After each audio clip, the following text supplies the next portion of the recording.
Good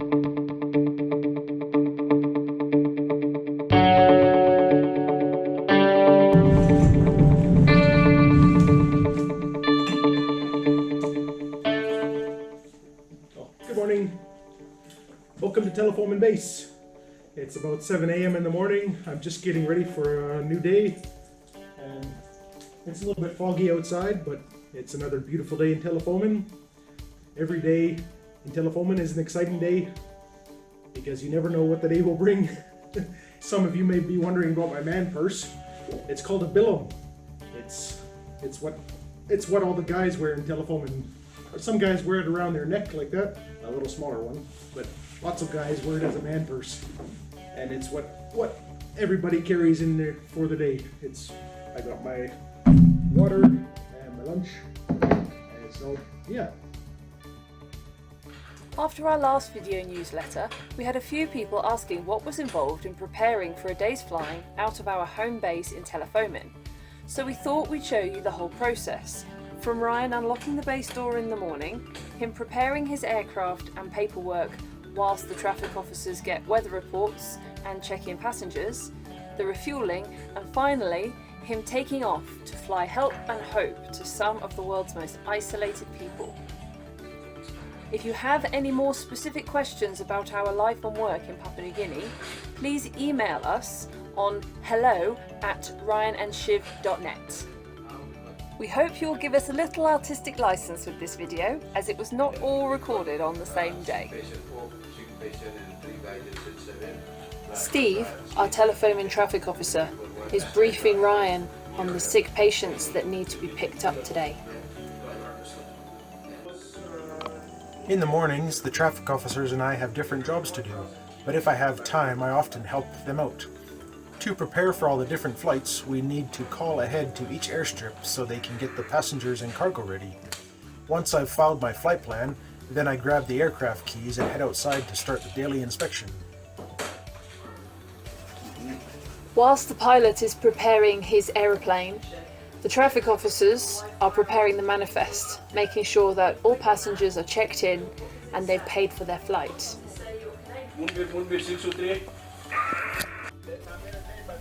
A lot of the airstrips we serve can only speak with the MAF base via HF radio. Some do have mobile phone signal, but often it requires walking up a hill in order to find strong enough signal. Getting information from the airstrips first thing in the morning, including an accurate weather report, is very important for both safety and for planning for the day. Okay, COVID patient from tomorrow. Moonbit to Terry, let me know, come yet. She's still on the way or something. The place is a long way, so we'll get update at 9 kilo. If the weather report is not good, or, in this case, a patient has not arrived at the airstrip ready for the flight, then a certain amount of flexibility in the flying program is necessary. They got those sick patients. Meanwhile, back with Ryan at his aeroplane, doing his daily.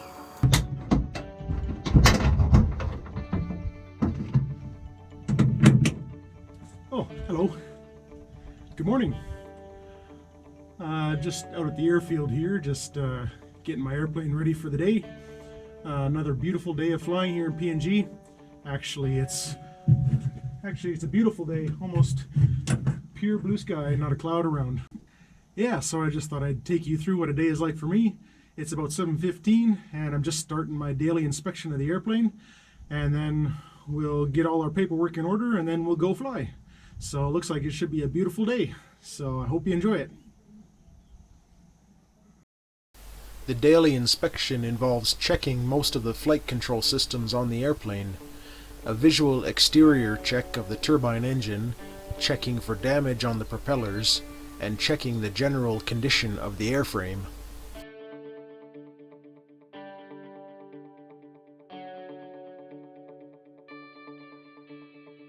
And of course I need to check that all of my flight instruments are working correctly. All of our caravans are equipped with the Garmin G1000 avionics. And as you can see, we utilize frosted glass to simulate flying inside clouds.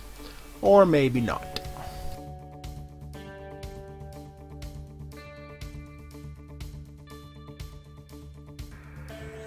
Whilst the traffic officers are checking in the passengers, they have to take their temperature, ask them if they have any COVID symptoms, ask them why they are travelling, and record their details on a COVID form, which is then sent to the PNG government. MAF has been continuously trying to advocate for the needs of the isolated people whom we serve, whilst also following the COVID prevention measures which the PNG government has put in place. We take these measures very seriously.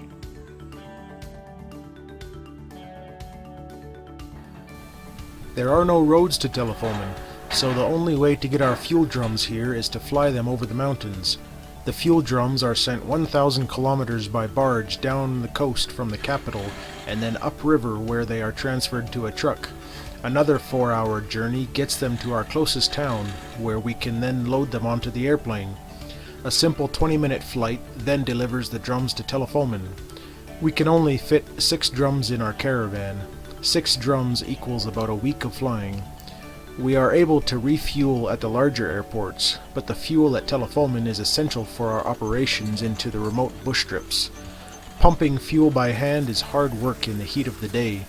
Here you can see me pumping about 100 liters of fuel into one tank, and then I also pumped another 100 liters into the fuel tank in the other wing.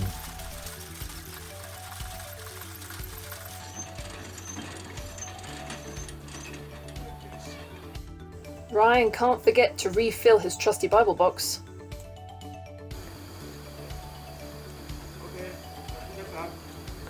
Before passengers are allowed to board, they are given hand sanitizer to wash their hands and a face mask which must be worn for the whole flight.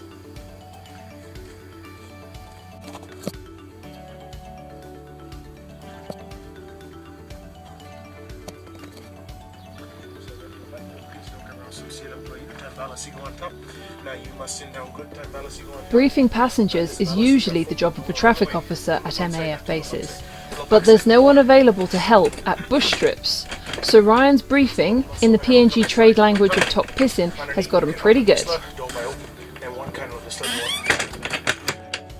you feel him sick, now you feel him throw out, inside was your pocket, get the plastic bags done, that way you let him stop on top. Suppose you got need, we go and pull up medicine boxes stop on backside. And that's all. So you may go Law Moonbill, about 20 minutes come up Law Moonbill. Alright? Yeah. Now you may bet in pastang. Papa God, thank you Lord, this pala nice pala day you been giving me pala, new pala day Lord life. Now I mean like talk thank you Lord, get the blessings you been giving me pala. In Jesus' name, amen. Alright, here we go.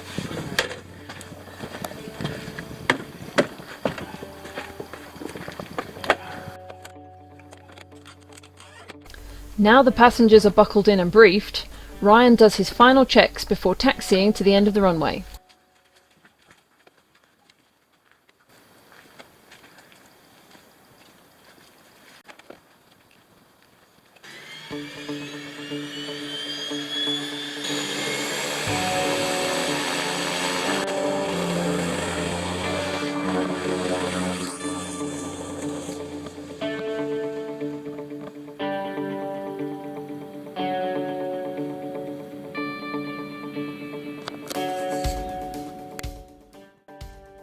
And there he goes, flying off into the wild blue yonder, leaving me on the ground to get back to my computer and answer emails, amongst other things.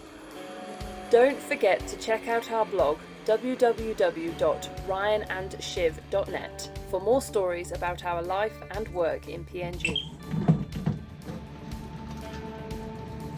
This final video is for you aviation geeks and pilot wannabes, so you can see Ryan's perspective from inside the cockpit, the view out of his office window every day that he goes to work. It's really not a bad view.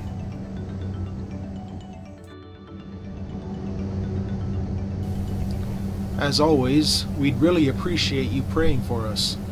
Please pray for new staff to join MAF in PNG, especially a finance manager, engineers, and pilots, for good health and for safety for the both of us. And please pray that COVID does not spread to the isolated communities.